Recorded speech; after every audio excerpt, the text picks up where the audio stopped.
شنقت لك الام ديالك وماتت الله يرحمها. كانت هذه هي اخر جمله سمعتها ايمان من خوها في نص الليل من بعد ما فاقت من نعاسها. في نص الليل غادي يتصل بها خوها الحسيني، شاب كان عمره هو 39 عام، اللي قتل الام ديالو حيت ما بغاتش تعطيه الفلوس. ايمان غير سمعت هاد الخبر ومشات كتجري للدار، وهي غاديه في الطريق كتعيط للجيران وكتقول لهم سيروا للشقه بالزربه راه الاخ ديالي قتل الام ديالي.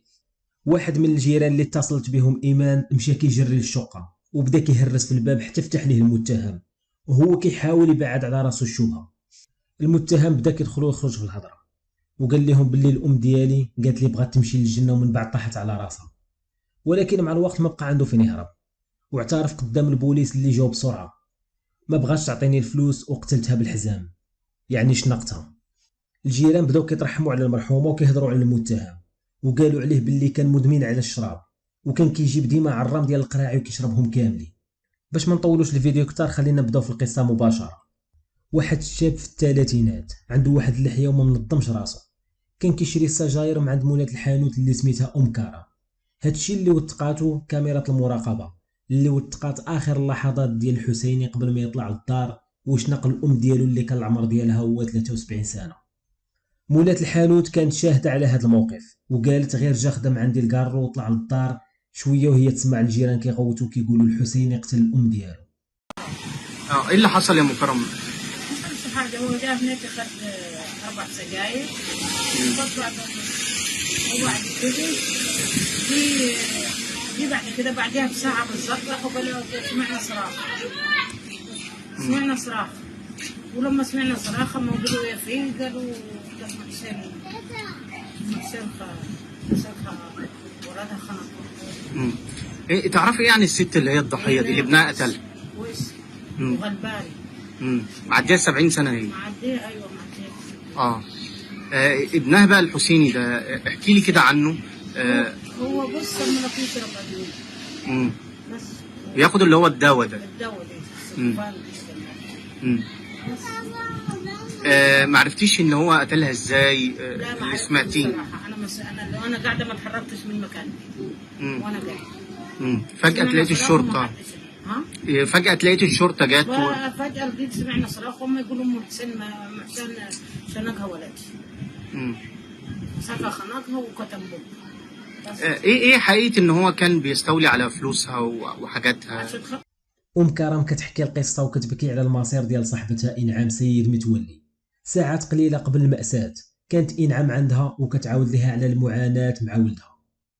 قالت لها باللي كان كيضربني وكيقلب ليا في الحوايج ديالي باش يلقى شي فلوس حتى ولو كانت 20 درهم باش يشري الدواء اللي كان مدمن عليه، وانا ما عندي حتى شي واحد اللي يدافع عليا ولا يوقف معايا، وبنتي الوحيده اللي عندي مزوجه وعايشه بعيده. كرم حاولت تهديها شويه ولكن من بعد قالت ليها ردي بالك من ولدك، راه ممكن شي نهار يدير فيك شي مصيبه.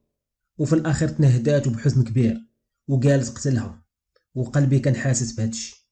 الجارة حتى هي غادي تحكي القصه وغادي تقول ايام قليله قبل الجريمه تعدى الحسيني على الام ديالو وباع ليها الحوايج ديال الدار كاملين حتى ما خلى عندها حتى شي حاجه، وهذا الشيء كامل باش يقدر يشري الدواء اللي كان مدمن عليه.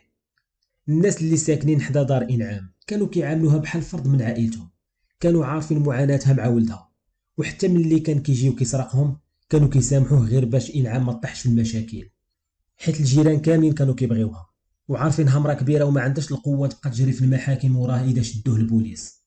الجيران كيقولوا ان ولدها تبدلات حياته من بعد ما مات الاب ديالو قبل 13 عام. من بعد كان ملتزم وكيصلي بحالو بحال باه، بدا كيتغير شويه بشويه، ولا كيستعمل السجائر، من بعد ولا كيشرب، ومن بعد ولا كياخد شي ممنوعات. الحسيني بقى على هذا الحال حتى وصل لدرجه الادمان. في نهار الجريمه الجاره غادي تلقى مكالمه من الاخت الحسيني اللي سميتها ايمان، وغادي تقول ليها الاخ ديالي راه قتل الام ديالي. مشات كتجري وبدات كتهرس في الباب. في الاول ما بغاش يحل ليها الحسيني، ولكن بقات كتهرس في الباب حتى حل ليها الباب. الجاره دخلت كتجري للشقه وغادي تلقى انعام ميته فوق الناموسيه، وبدات كتسول ولدها وكتقول له شنو درتي ليها وكتغوت.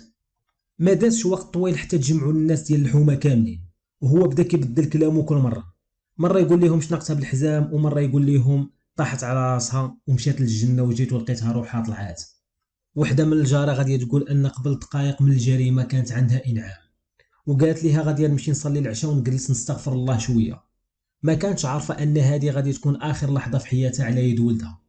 الحسيني كان عايش في واحد العزله، ما كان عنده لا صحاب ولا احباب ولا شي ناس يونسوه. خسر الخدمه ديالو اللي كان خدام فيها تريسيان وبقى بلا خدمه، وحتى من الجامع ما بقاش كيمشي ليه بحال من قبل، والوقت ديالو كامل كان كيدوزو مع الام ديالو في الدار. وملي كيخرج للزنقه كيخرج غير باش يشري الكارو والدواء. والناس ديال الحومه غادي يقولوا ملي كان كيوقف في البالكون كانوا العيالات والبنات كانوا كيخافوا منه. وحده فيهم قالت انه كان كيتبسل عليها ودخل في صراع مع الزوج ديالها. الناس كاملين رسموا صوره حزينه على هذا الشاب اللي قتل الام ديالو. الام كانت كتعيش بمعاش بسيط من الدوله وكتقنع باي حاجه لقاتها تاكلها، ولكن ولدها حسب كلام الجيران ما كان كيخلي ليها حتى شي درهم من ديك الفلوس اللي كانت كتشد. ملي وصلت ايمان للشقه ديال الام ديالها شافت خوها كيعترف للبوليس وكيقول لهم باللي قتلتها بالحزام حيت كانت كتخبي عليا الفلوس، وكيولي يرجع في كلامه وكيقول لهم باللي طاحت في الارض وقالت لي باللي غادي للجنه. ايمان ما قداش تصبر وبدات كتغوت وتهجمات على خوها وبقات كتقول ليه ما بغيتيهاش كنتي تخليها عندي. اخر تعليق على الجريمه كان من ايمان اللي هي البنت ديال الضحيه والاخت ديال المجرم، وغاديه تقول انا في مصيبه كبيره، خويا غادي للسجن والام ديالي ماتت. النيابه العامه تدخلات باش تحقق في القضيه وطلبات من الطب الشرعي يدير تشريح للجثه ديال انعام باش يعرفوا السبب الحقيقي ديال الوفاه والطريقه اللي تقتلات بها وحتى الادوات اللي استعملتها ولدها.